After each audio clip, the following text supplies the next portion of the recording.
예, 안녕하세요. 이번 시간에는 사례 기반 실행 중심 애자일 전환 전략이라는 주제로 프로젝트와 운영 업무를 융합하는 구조적 접근이라는 부제를 가지고 한 30분 정도 설명을 하겠습니다. 저는 김정수고요. 요즘에 애자일 코치로 여러 가지 프로젝트와 컨설팅을 진행하고 있습니다. 이번 주제를 정하게 된 이유는요, 최근 한 3년, 4년 동안 여러 대기업의 애자일 전환, 애자일 트랜스포메이션 코칭과 컨설팅을 진행을 했고, 그걸 하다 보니까 애자일을 일부 부분적으로 진행하는 것보다는 전체적으로 회사 내에 있는 여러 프로젝트와 운영 업무를 통합해서 애자일로 진행하는 이런 조직 문화 활동들을 진행하는 것이 애자일 트랜스포메이션에 훨씬 더 효과적이다라는 생각을 갖게 됐습니다. 그래서 오늘 프로젝트와 운영 업무를 융합하는 구조적 접근이라는 주제를 정해봤습니다.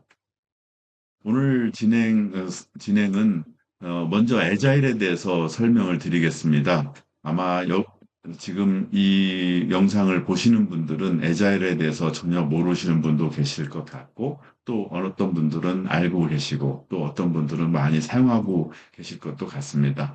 짧게나마 애자일이 무엇이고, 왜 우리는 애자일을 사용해야 되는가에 대해서 말씀드리겠습니다. 그리고 애자일에 대해서 조금 더 넓은 내용으로 넓은 영역에서 살펴보겠습니다. 기존에 우리가 알고 있던 프로젝트 관리, PM복으로 대표되는 워터폴이라고 하는 프로젝트 관리 방법과 애자일은 어떻게 다르고 어떤 부분은 또 공통 부분이 있는지, 그리고 애자일을 잘 하기 위해서는 어떤 항목들을 우리가 수행을 해야 되는지 살펴보겠습니다. 그리고 스크럼, 애자일의 여러 가지 방법들이 있는데 그 중에서 가장 많이 사용되고 있는 스크럼에 대해서 설명드리겠습니다. 그리고 제가 진행했던 애자일 트랜스포메이션 컨설팅 프로젝트 사례, 오늘은 두 가지만 말씀드릴 겁니다. KB 국민은행 사례와 KT 클라우드 애자일 트랜스포메이션 사례에 대해서 간단하게나마 여러분들한테 설명드리고, 여러분들이 애자일 트랜스포메이션에 대해서 개략적으로나마 어떤 아이디어를 얻으실 수 있도록 말씀드리겠습니다. 그리고 애자일 트랜스포메이션을 하기 위해서는 개략적으로 어떤 전략이 필요할 것인가, 전체적으로 오늘 설명의 어떤 종합이 될 겁니다. 업무 특성별 또 통합 애자일 운영 체계라는 것을 만들었거든요. 그것에 대해서 설명드리겠습니다. 먼저 제 소개를 드리겠습니다. 저는 애자일 코치로 여러 가지 애자일 관련된 프로젝트, 교육, 컨설팅, 코칭을 진행하고 있습니다. 현재 주식회사 네원의 대표를 맡고 있고요. 한국 프로젝트 경영협회의 이사로 활동을 하고 있고, PM 전문가 협회나 프로젝트 경영 전문위원회, 표준협회 관련돼서 지금 여러 가지 우리나라 KS 표준을 만드는 프로젝트를 진행하고 있습니다. 예, 그리고 세이프라고 라지 스케일 애자일 대규모 프로젝트를 위한 라지 스케일 애자일 프레임워크가 있습니다. 그 관련된 컨설팅 일도 같이 진행을 하고 있습니다.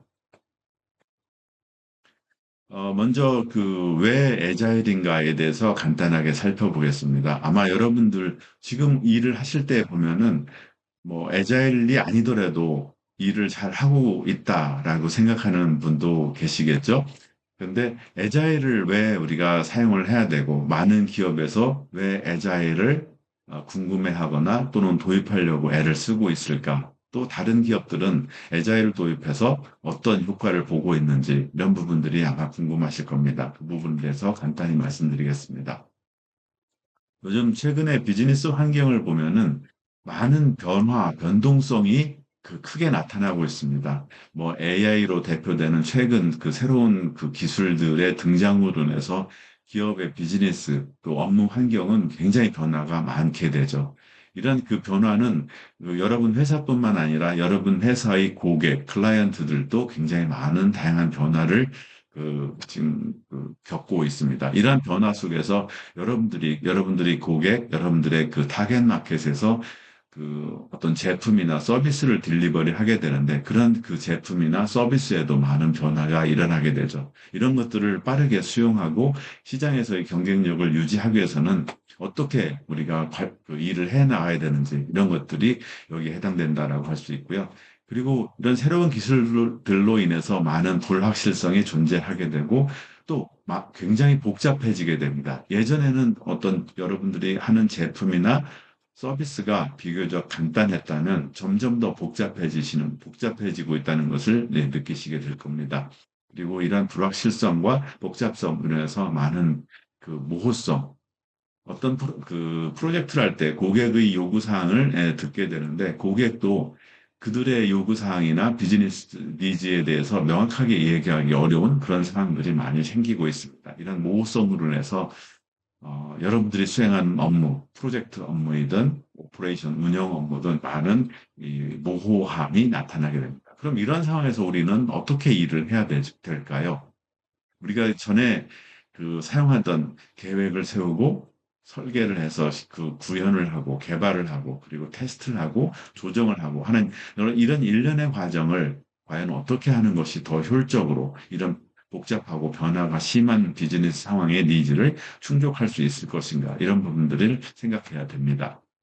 그리고 또 한 가지는 조직에서 일하는 구성원들, 뭐 여러분들의 동료일 수도 있고, 여러분들의 후배일 수도 있고, 이런 그 여러 그 조직 구성원들이 점점 더 이제 세대가 바뀌어가는 걸 느낄 겁니다. 소위 밀레니얼 세대, Z세대라고 통합하는 그 MZ 세대, 그 연도로 본다면 1981년도 이후에 태어난 분들이죠. 일부는 밀레니얼 세대, 또 95년, 96년 이후에 출생한 그 Z세대. 이런 분들이 이제 그 회사 조직에 점점 더 어떤 중간 간부 또는 그 주니어 레벨의 작업자로 많이 합류하고 있는 것을 느낄 겁니다. 그런데 그분들과 같이 일을 하다 보면은 세대 간의 어떤 생각의 차이나 이런 것들이 많이 있다라고 느끼실 겁니다.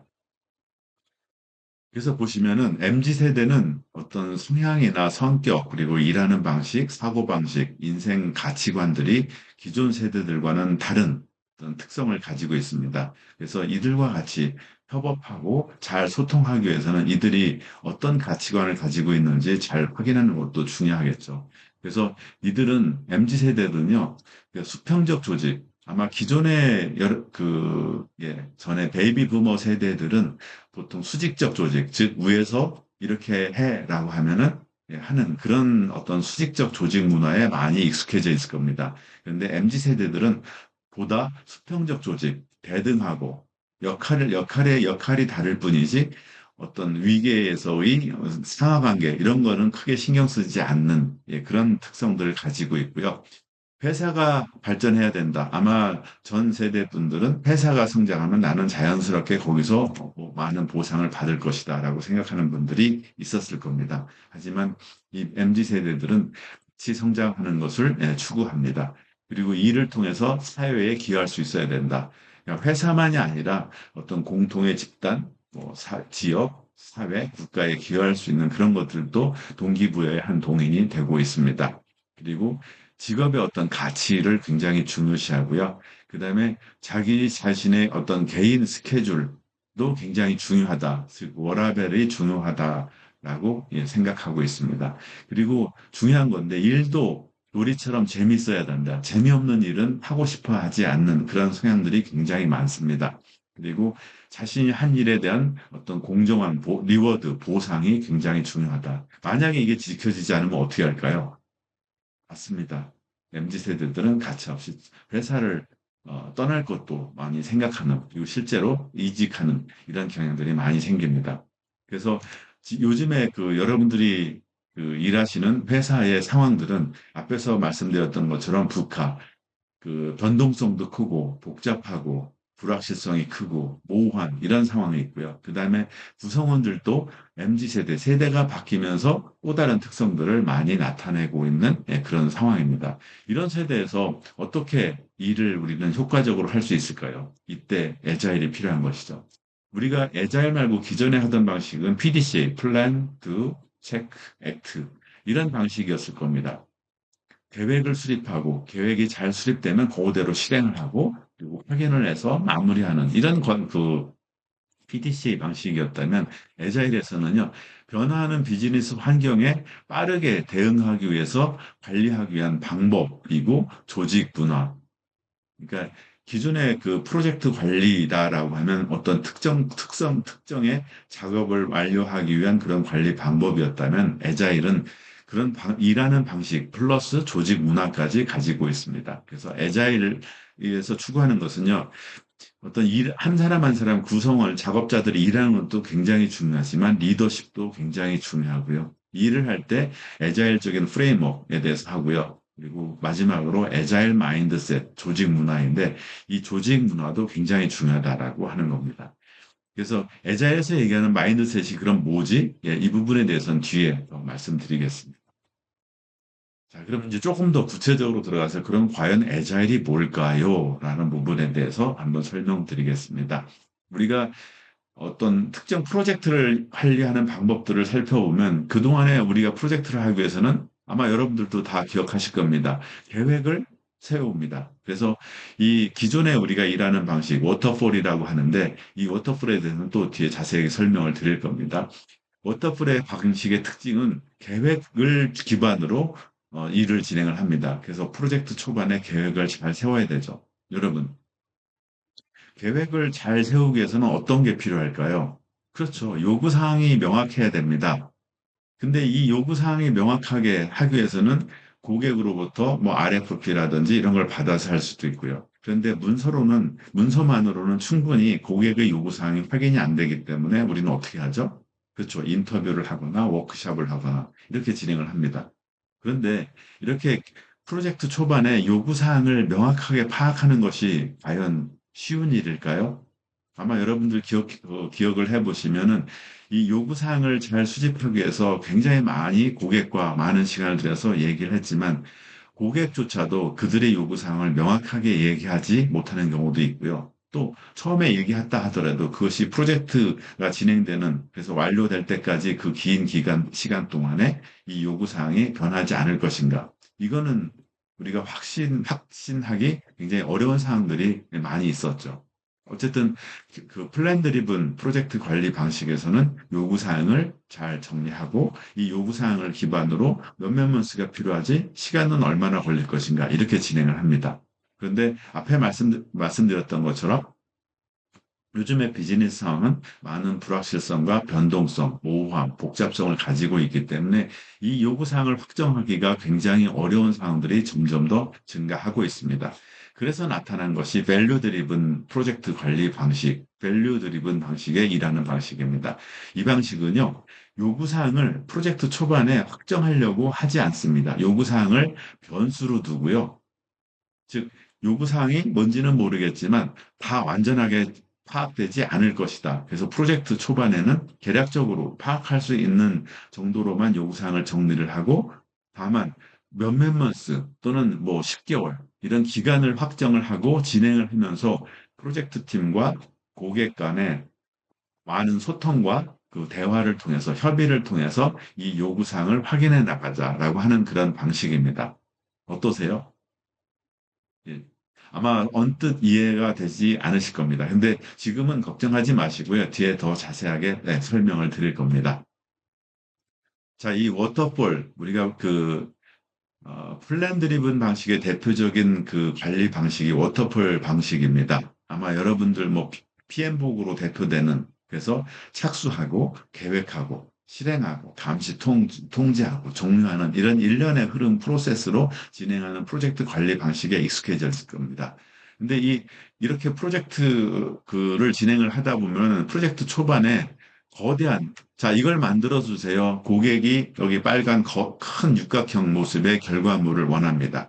고객이 이걸 얘기를 해요. 그래서 요구사항을 다 파악하고 나서 프로젝트 팀은 그렇게 얘기하죠. 고객님, 지금 요구사항을 다 얘기하셨죠? 자, 그럼 우리는 이대로 갑니다. 이 요구사항, 픽스된 요구사항에 대해서 서로 그 서명을 하시죠. 사인해 주세요. 이렇게 얘기합니다. 그때 고객은 굉장히 걱정이 많이 되죠. 내가 지금 빠뜨린 거 없을까?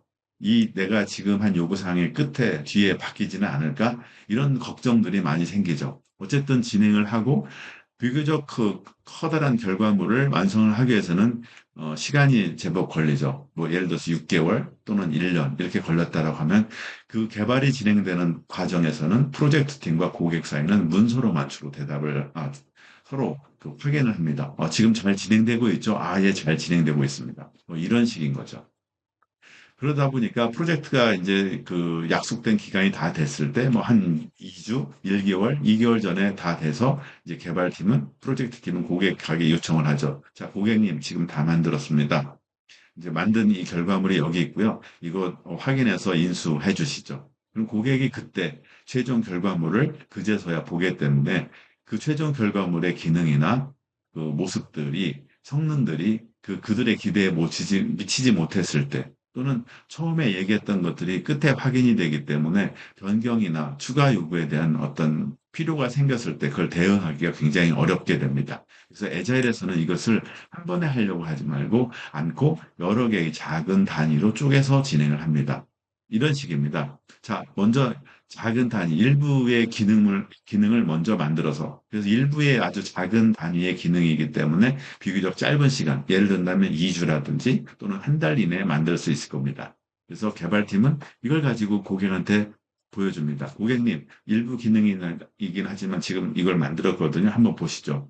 그럼 고객은 일부 기능이지만 그걸 보면은 이 그 개발팀이 우리가 얘기한 거를 이렇게 그 이해를 했구나. 결과물이 이런 모습이겠구나라는 것을 어렴풋하게 볼 수가 있습니다. 이건 맞고요. 이건 이렇게 좀 변경됐으면 좋겠는데요. 다음엔 이걸 만들어 주세요. 우리한테는 이게 더 중요합니다. 이런 식의 다양한 피드백을 줄 수 있겠죠. 그래서 개발팀은 고객의 그런 피드백을 가지고 그 다음을 또 개발을 합니다. 이렇게 일정한 시간 간격으로 계속해서 진행을 합니다. 에자일에서는 이 일정한 시간 간격, 이것을 스프린트 또는 이터레이션이라고 하고 있습니다. 그러면 어떻게 될까요? 개발팀과 고객은 그 짧은 주기로 결과물을 놓고 서로 대화하고 협의하고 조정할 수 있기 때문에 프로젝트 초반에 많은 요구사항을 정확하게 얘기하지 않아도 개발팀과 그 고객 사이에는 많은 대화를 통해서 고객이 진짜 필요한 것을 찾아낼 수 있게 됩니다. 이것을 에자일이라고 얘기하고요. 밸류 드리븐 방식의 대표적인 그 방법입니다. 예, 이 에자일은요, 여기 보시는 그 17명의 그 소프트웨어 개발자들에 의해서 2001년에 정립됐습니다. 2001년 그 전까지는 이 소프트웨어 산업을 보게 되면은 그 PC, IBM에서 만든 그 IBM PC 또는 호환 기종들이 사무실에 들어오고 그 사무실에서 있는 PC들이 많은 소프트웨어들을 통해서 인터넷으로 연결되고 하면서 굉장히 그 비즈니스 오토메이션, 사무 자동화 이런 그 상황들이 많이 생겼고 이런 상황에서 그 고객들은 소프트웨어 개발 비즈니스 어플리케이션을 개발하는 프로젝트를 많이 하게 됐죠. 근데 그런 상황에서는 그 소프트웨어를 이용한 비즈니스 오토메이션이 활발하게 진행되다 보니까 고객 입장에서는 그것에 대한 어떤 모호함, 처음 해보는 것에 대한 어떤 두려움 이런 것 때문에 프로젝트에 대한 소프트웨어 개발 프로젝트에 대한 변경이나 요구사항, 복잡도가 굉장히 많이 증가하게 됐습니다. 그래서 이런 소프트웨어 개발자들이 각자의 방법으로 이런 고객의 요구사항의 변경이나 불확실성에 대응하기 위한 개발 방법들을 이제 구상을 하게 됐고요. 이때 나타난 것이 스파이럴 모델, 뭐 이터레이션 모델, 인크리멘탈 모델 이런 다양한 모델들이 나오게 됐죠. 이 다 같이 공통점은 고객의 요구사항의 불확실성과 변경에 대해서 대응하기 위한 관리 방법이다라고 할 수 있습니다. 그래서 이 사람들이 2001년에 모여가지고 정립한 것이 에자일입니다. 에자일에서 얘기하고 있는 그 어떤 그 선언적 가치가 여기 보시는 것처럼 이 네 가지입니다. 우리가 프로젝트를 하다 보면 공정, 도구 굉장히 중요하죠. 근데 에자일에서는요, 한 사람 한 사람 개인이 굉장히 중요하다. 그리고 상호작용, 끊임없이 소통하고 협업하고 협력하는 것이 더 중요하다라고 하고 있습니다. 우리가 프로젝트 하다 보면 문서 굉장히 중요하게 여기죠. 근데 에자일에서는 작동하는 소프트웨어, 실질적인 결과물이 더 중요하다고 하고 있습니다. 그리고 계약, 물론 중요합니다만은 고객과의 협력을 더 중요하게 여기고요. 그리고 계획, 물론 중요합니다만은 변화하는 그 고객의 요구사항에 대응하는 것이 더 중요하다. 라고 하고 있습니다. 언뜻 보면 기존의 그 워터폴 방식의 프로젝트 관리에 익숙한 분들은 말도 안 된다라고 얘기할 수 있을 수도 있습니다. 근데 뒤에 하시다 보면요, 예, 이 부분을 충분히 이해하실 수 있게 될 겁니다. 그래서 이런 네 가지 가치를 지지하기 위한 실무에서 사용하기 위한 어떤 원칙을 12가지로 정리를 하고 있습니다. 어, 이것을 보게 되면요. 가능한 한 일찍, 아까 말씀드렸죠. 한 번에 전체를 만들어서 오랜 기간 동안 작업해서 딜리버리 하는 것이 아니라 작게 작게 일을 나누어서 빨리빨리 일찍, 보통은 예, 뭐 한 2주에서 4주 이내에 고객한테 보여주고, 그리고 고객과 협의를 한다. 그리고 개발 후반부라도 요구사항의 변경을 환영해라. 이건 말도 안 되죠. 그런데 에자일에서는 예, 이렇게 할 수 있다라고 할 수 있습니다. 그리고 작동하는 소프트웨어. 이 에자일이 처음에는 소프트웨어 개발자들에 의해서 소프트웨어 개발 프로젝트를 위해서 만들었지만 최근에는 이 에자일이 소프트웨어를 넘어서 예, 전체적인 모든 산업 분야로 확산되고 있습니다. 그래서 작동하는 어떤 제품, 작동하는 시스템, 의미 있는 제품, 뭐 여러 가지로 생각하셔도 좋습니다. 그리고 2주에서 2개월. 예전에는 2개월까지 했었는데 최근에는 1개월로 더 단축되고 있습니다. 그리고 동기부여된 개인들이 예, 중요하다. 동기부여된 개인들 어떻게 작업할까요? 이 사람들의 일하는 모습들을 보면 굉장히 창의적이고 적극적으로 일을 하게 됩니다. 그리고 대면 대화, 뭐 이런 얘기들이 있습니다. 그리고 단순성, 이것이 안 하는 일의 양을 최대화하는 기술. 아마 이 부분이 잘 이해 안 되실, 언뜻 보면 이해가 안 되실 겁니다. 에자일에서는요, 중요한 일을 먼저 해라. 그리고 정해진 기간, 약속한 기간이 됐을 때 남아있는 일은 그다지 중요하지 않기 때문에 하지 않아도 된다. 뭐 이런 식의 그 사고방식을 가지고 있습니다. 그래서 에자일의 네 가지 가치, 그리고 12가지 원칙을 중심으로 굉장히 다양한 여러 가지 에자일 방법들이 나타나고 있습니다. 여기서 중요한 말씀을 드리겠습니다. 에자일은요, 그냥 우리가 기존에 했던 프로세스, 그리고 도구, 사실 그 프로젝트 관리할 때 이런 부분에 대해서 굉장히 신경을 많이 쓰셨었죠. 근데 에자일에서도 예, 그 부분이 중요합니다. 보통 에자일 프레임워크, 에자일 뭐 방법론이라고까지도 얘기하는데 에자일에서는 예, 방법론이라는 말보다는 에자일 방법, 에자일 웨이, 그냥 에자일 이렇게 부르고 있습니다.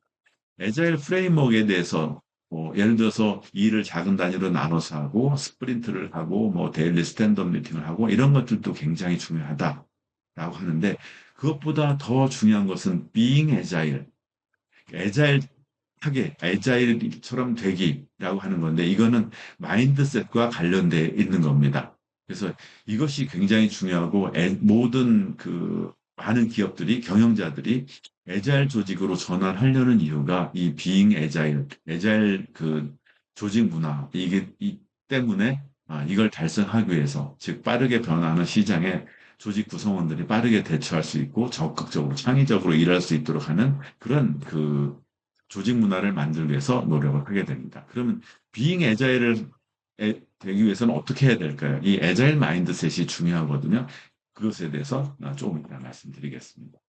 아까 말씀드렸던 에자일의 그 선언, 가치, 그리고 원칙, 이것을 지지하는 많은 그 에자일 방법들이 있습니다. 그 중에서 이 라이트웨이, 그 소수의 하나, 두 개의 팀들이 사용하고 있는 경량 에자일 방법에는 스크럼이나 칸반 이런 것들이 있습니다.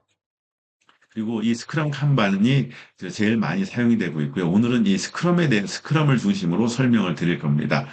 그리고 대규모 프로젝트, 에자일은요, 소규모 프로젝트에만 적합한 것이 아니라 대규모 프로젝트, 대규모 조직에서도 에자일을 적용할 수 있습니다. 이때 사용하는 프레임워크이 스케일드 에자일 프레임워크, 세이프라고 하는 방법이고요. 저도 예, 이걸 공부를 해서 세이프 프랙티스 컨설턴트라는 자격을 가지고 있습니다. 그래서 세이프 관련된 강의나 코칭을 할 수 있게 됐죠. 자, 이런 그 전반적인 내용을 바탕으로 그 에자일의 한 가지 방법인 스크럼에 대해서 설명을 드리겠습니다.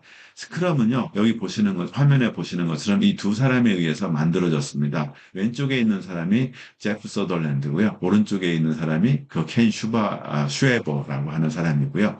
이 스크럼 가이드라고 하는 PDF로 되는 뭐 한 비교적 짧은 한 20페이지 정도 되는 비교적 짧은 그 어떤 가이드북이 있습니다. 이거 인터넷에서 여러분들이 다운로드 받으실 수 있고요. 영문과 한글 버전이 있으니까 얼마든지 무료로 다운로드 받아서 보실 수 있습니다. 이걸 보시면은 아, 스크럼이 뭐구나라고 하실 수 있고요. 근데 20페이지도 안 된다고 PM복 보시면 그 양이 어마어마하잖아요. 예, 이거는 실무 가이드입니다. 그래서 아주 기본적인 내용들, 두잉 애자일을 하기 위한 기본적인 내용들을 담고 있습니다. 왜 스크럼인가요? 예, 스크럼이 전 세계 애자일 사용하는 그 팀들의 대부분이 스크럼을 사용하고 있습니다. 그래서 스크럼 가이드에 있는 내용들, 이걸 토대로 여러분들이 거기에 있는 용어나 프로세스, 방법들을 사용해도 충분히 애자일 한다라고 자신 있게 말씀하셔도 됩니다. 스크럼을 설명하는 여러분들이 많이 보셨을 그림인데요. 이 스크럼 프레임워크를 설명을 한번 드리면, 아, 여러분들 이것이 애자일이구나라고 이해를 하실 수 있을 겁니다. 스크럼에는요, 세 가지 역할이 있습니다. 프로덕트 오너, 우리말로는 제품 책임자라고 하고요. 그리고 개발팀, 그리고 스크럼 마스터, 줄여서 SM이라고 합니다. 이 세 가지 역할자가 있고요. 그리고 이 그 세 가지 산출물이 있습니다. 프로덕트 백로그, 그 스프린트 백로그, 그리고 프로덕트 인크리먼트, 이게 산출물이고요. 그리고 이벤트들이 있습니다. 활동. 그것이 스프린트 플래닝, 그리고 스프린트 데일리 스탠더드 미팅, 리뷰 미팅, 회고 미팅. 이렇게 다섯 가지의 이벤트들이 있습니다. 이것이 어떻게 유기적으로 연결돼서 작동을 하는지 살펴보겠습니다. 먼저 하나의 프로젝트를 한다라고 생각하시고요. 하나의 팀이 만들어졌다라고 생각하시죠. 하나의 팀은, 애자일 팀은 프로덕트 오너, 개발팀, 스크럼 마스터로 구성이 됩니다. 보통 다섯 명에서 많게는 한 10명 정도인의 비교적 소수의 인원으로 구성된 하나의 팀입니다. 그래서 이 팀이 어떤 결과물을 만들기 위해서 팀을 꾸려서 스크럼을 사용해서 프로젝트를 한다라고 가정을 해보시죠. 먼저 요구사항을 수집해야 됩니다. 이 요구사항은 고객으로부터 기타 주변에 여러 내부 프로젝트인지 또는 계약 베이스의 외부 고객이 있는 프로젝트인지에 따라 다르긴 하지만 요구사항을 수집합니다. 이 요구사항을 수집하는 책임을 가진 사람이 프로덕트 오너입니다. 그럼 이 프로덕트 오너는 이 요구사항을 수집해서 결과물을 만듭니다. 요구사항을 담은 문서, 그것을 프로덕트 백로그라고 합니다. 이것은 우리가 워터폴에서 얘기하고 있는 WBS, Work Breakdown Structure하고 같은 역할입니다. 그런데요, 굉장히 큰 차이가 있습니다. 그게 뭘까요? 예. 프로덕트 백로그는 굉장히 자주 바뀝니다. 아마 여러분들 워터폴에서 프로젝트 그 WBS는 비교적 엄격하게 변경 통제를 하죠. 근데 에자일에서는 이 요구사항에 대한 요구사항 목록을 수시로 바꿀 수 있다라고 알고 계시면 됩니다. 이렇게 정리된 그 프로덕트 백로그를 가지고 PO는 이 중에서 어떤 것이 더 중요한가? 중요한 것을 프라이어리티를 정리를 하고요. 이 정리를 한 것에서 최상의 것을 먼저 개발팀이 진행을 하죠. 아까 말씀드렸듯이 에자일, 에자일에서는 한 번에 요구사항을 다 하려고 하지 않습니다. 작게 나누죠. 그래서 PO가 정한 중요한 것을 일부를 가지고 얼마 동안 이 개발팀이 스프린트라고 하는 비교적 짧은 기간, 일반적으로 스프린트는 2주 정도를 보통 많이 사용을 합니다. 2주 동안 할 수 있을 만큼만 가져와서 진행을 합니다. 그때 개발팀은 이 프로덕트 백로그에 있는 항목들을 시행을 하기 위해서 구체적으로 실행 계획을 세워야 되죠. 그것을 스프린트 플래닝이라고 합니다. 이 스프린트 플래닝에서 만들어진 결과물을 스프린트 백로그라고 하죠. 그래서 이 백로그를 가지고 진행을 합니다. 2주 스프린트를 합니다. 그리고 이때 개발팀은 2주 동안 열심히 전력 질주를 합니다. 스프린트란 말이 의미하는 전력 질주를 하거든요. 그때 이들은 특이한 활동을 합니다. 그것이 뭐냐면 데일리 스탠드업 미팅, 줄여서 DSU라고도 합니다. 15분 동안 진행을 하고요. 각자의 개발자 각각이 나는 어제 뭐 했고 오늘 뭐 할 겁니다. 그리고 나한테는 이런 애로사항이 있습니다. 이런 것들을 투명하게 공유를 합니다. 어떨까요? 그러면 이런 활동들을 매일매일 2주 동안 하다 보면은 그 개발팀은 누가 무엇을 하고 어떤 애로사항이 있는지를 정확하게 투명하게 공유를 할 수 있게 됩니다. 이 투명성은 팀 동료 간의 어떤 존중 또 신뢰를 갖게 되고요. 그리고 서로 협업할 수 있는 분위기를 만들게 됩니다. 그리고 2주 작업을 쭉 진행하면 결과물이 나오겠죠? 즉, 프로덕트 인크리먼트가 나옵니다. 이걸 가지고 그 개발팀은 리뷰 미팅을 통해서 그 고객 또는 이해관계자들을 초대해서 이해관계자들을 초대를 해서 그들에게 그 이번 스프린트에서 만든 결과물을 데모를 하고 그러면 데모를 본 설명을 들은 고객은 뭔가 피드백이 있겠죠. 이거 우리가 원하던 거예요. 아니 또는 이거는 아닌데요. 우리는 이게 중요합니다. 이런 식의 피드백을 주게 됩니다. 그 피드백을 가지고 그 PO는 다시 프로덕트 백로그를 업데이트합니다. 즉 프로덕트 백로그를 다시 수정을 하죠. 이것을 백로그 리파인먼트라고 합니다. 이런 과정을 거치면 어떨까요? 이 프로덕트 백로그는 프로젝트 초반에는 모호했다가 점점 더 스프린트를 진행하면서 고객의 피드백을 받아서 계속 고객의 그 상황에 맞는 그 요구사항들을 정립할 수 있게 되는 겁니다. 이것이 스크럼의 전체적인 모습입니다. 어떠세요? 이렇게 하면은 예, 개발팀은 프로젝트 초반에 요구사항을 명확하게, 정확하게 다 파악하려고 많은 시간을 들이지 않아도 되고, 고객도 마찬가지로 진행하면서 그들의 이 필요나 니즈에, 변화하는 니즈에 따라서 적절하게 요구사항을 얘기할 수 있고, 피드백을 줄 수 있기 때문에 훨씬 더 효율적이고, 그래서 장기간 프로젝트를 하더라도 최종 결과물이 고객의 비즈니스 니즈에 적합한 그런 결과물을 산출할 수 있게 되는 것이죠. 그래서 이런 그 스크럼 프레임워크를 가지고 진행을 할 때 중요한 것이 세 가지가 있습니다. 먼저 투명해야 됩니다. 그러니까 데일리 스탠더드 미팅, DSU 미팅을 하면서 투명성, 서로 그 어제 한 일, 오늘 할 일, 그리고 애로사항들, 또 내가 갖고 있는 장애 요인, 이런 것들도 투명하게 공유하기 때문에 서로 간의 신뢰를 가질 수 있고요. 그리고 끊임없이 검토하고 적용, 매일매일 데일리 스탠더 미팅을 통해서 할 수 있고, 또 2주 스프린트마다 리뷰를 하고, 그 리뷰를 하게 되면 한 일을 다 인테그레이션해서 최종 워킹 프로덕트를 만들어야 되기 때문에 자연스럽게 문제가 있으면 바로 드러나게 됩니다. 이런 세 가지 핵심 기준을 바탕으로 스크럼에는 이 다섯 가지 어떤 키 밸류를 갖게 됩니다. 오픈, 개방적이어야 된다. 그리고 약속한 것을 지키고자 노력을 해야 된다. 그리고 서로 존중해야 된다. 그리고 본질에 집중해야 되고, 내가 가지고 있는 오류나 하려고 하는 어떤 도전적인 일에 대해서 도전하는 그런 용기가 필요하다. 이렇게 얘기할 수 있습니다. 이런 것들을 바탕으로 이런 마인드가 결국 애자일의 그 being 애자일의 모습이다라고 얘기할 수 있습니다. 애자일 전환 사례를 짧게 말씀드리겠습니다. 이 KB 국민은행의 애자일 트랜스포메이션 그 프로젝트를 2002년부터 약 1년 정도 진행을 했었고요. 예. 여기서 어떤 중요한 목표는 애자일 빌드팀, 사내 애자일 코치 8분을 양성하는 것이었습니다. 그래서 교육, 그리고 실습 프로젝트, 그리고 어떤 애자일 시험 강의, 교재 개발, 그 코칭까지 이런 일련의 과정들을 진행을 했고, 그 KB국민은행의 애자일 방법을 세팅을 하는 이런 과제도 진행을 했었고요. 그래서 사내 세미나라든지 대회 어떤 애자일 커뮤니티와의 어떤 커뮤니케이션 이런 것들을 서로 연결해 드렸습니다. 그래서 이 KB 국민회의 경우에는 애자일 지식과 마인드셋이 구축이 됐고요. 그리고 사내 표준, 애자일 실무 가이드, kanban 가이드들을 만들었고, 그래서 지금까지도 애자일 빌드팀이 활발하게 그 사내 그 애자일 그 교육과 코칭들을 진행하고 있는 것으로 알고 있습니다.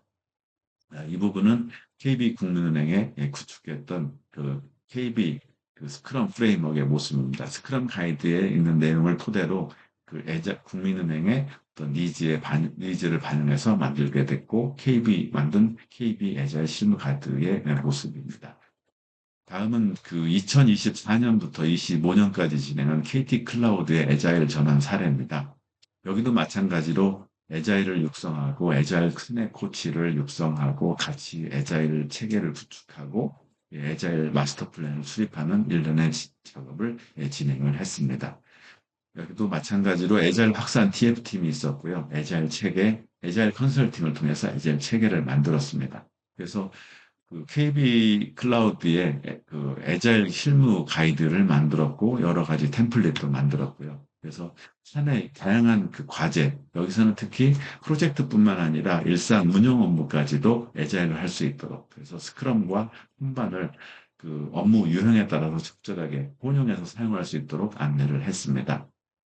특히 이 KT 클라우드 같은 경우는 애자일 마스터 플랜을 수립하는 작업이 그 길게 진행이 됐었고요. 그래서 인터뷰라든지 그 설문조사 이런 걸 통해서 현재 그 애자일 현황, 그 마인드 그 수준 이런 것들을 정해서 적절한 그 운영 전략, 싼 전략들을 수립을 했습니다. 실무 가이드도 만들었고요. 이때 스크럼, kanban, 그리고 KT 클라우드 애자일 용어들을 정립을 했습니다. 운영 전략, 그리고 진단 가이드도 만들게 됐었죠. 예. 그 애자일은 지금까지 말씀드린 것처럼 소프트웨어 개발 쪽에서 시작이 됐습니다만은 2015년, 2017년 그 왼쪽에는 유럽의 그 프린스 투 애자일 그리고 오른쪽은 미국의 그 PMI에서 만든 애자일 실무 가이드입니다. 여기서 다 같이 선언을 하고 있죠. 애자일이 이제는 소프트웨어 개발, IT 프로젝트를 넘어서 전 산업의 프로젝트 운영 업무로 확장되고 있다라고 하고 있습니다. 그래서 이런 것들을 지원을 하기 위해서 그 조직에 보면은 이 프로젝트 업무도 있고요. 오퍼레이션 업무도 있습니다. 보통 운영 업무, 오퍼레이션 업무는 조직의 현재 상황을 유지하는 뭐 세일즈라든지 마케팅이라든지 또는 매니지먼트라든지 이런 것들이 해당이 되죠. 근데 기존의 그 프로젝트 관리는 프로젝트에 집중을 했다면 애자일은 프로젝트뿐만 아니라 오퍼레이션 업무까지도 커버하고 있습니다. 그래서 오퍼레이션 업무에서는 이 kanban 방법을 사용을 하고 있고요. 프로젝트성 업무에서는 소규모 프로젝트 때는 스크럼, 그리고 대규모 프로젝트 때는 세이프를 중심으로 한 이런 애자일 방법을 사용해서 진행을 하고 있습니다. 그리고 그 밑에는 애자일 선언, 아까 말씀드렸던 애자일의 밸류, 애자일의 원칙, 이걸 바탕으로 비잉 애자일을 추구를 하고 있고요. 이런 방법들은 doing 애자일을 진행할 수 있도록 안내를 하게 됩니다. 그래서 저는 이런 그 실제 현장에서의 애자일 교육, 그리고 코칭, 컨설팅 프로젝트를 통해서 통합 애자일 운영 체계라는 것을 정리를 했습니다. 제가 애자일 온이라고 하는 브랜드를 만들었고요. 그 교육과 그리고 코칭, 컨설팅을 통해서 실제 그 제품이나 서비스를 만들 때의 탐색 과정에서의 디자인 싱킹, 그리고 제품 만드는 프로젝트, 제품이나 서비스를 만드는 프로젝트에서의 뭐 PM복이나 스크럼이라든지 세이프를 사용할 수 있도록 하고, 운영 업무, 세일즈나 마케팅, 매니지먼트에서는 kanban을 쓸 수 있도록 하고, 전체적인 성과 관리는 OKR로, 그리고 비잉 애자일에 대한 중요한 것이죠. 애자일의 가치, 원칙들을 지속적으로 적절한 타이밍에 그 애자일을 하는 뭐 스크럼 마스터라든지 PO라든지 개발팀에 지원을 하고 있는 그런 역할들을 진행을 하고 있습니다. 자, 지금까지 실제 제가 진행했던 그 애자일 코칭이나 컨설팅, 애자일 교육들을 토대로 그 애자일의 원칙과 애자일의 그 가치를 구현하고 그래서 두잉 애자일과 비잉 애자일 뭐 조직에서 수행하는 프로젝트든 또는 운영 업무든 소규모 프로젝트든 대규모 프로젝트든 애자일로 할 수 있는 이런 체계에 대해서 설명을 드렸습니다. 어떻게 좀 도움이 되셨을까요? 예, 들어주셔서 감사합니다.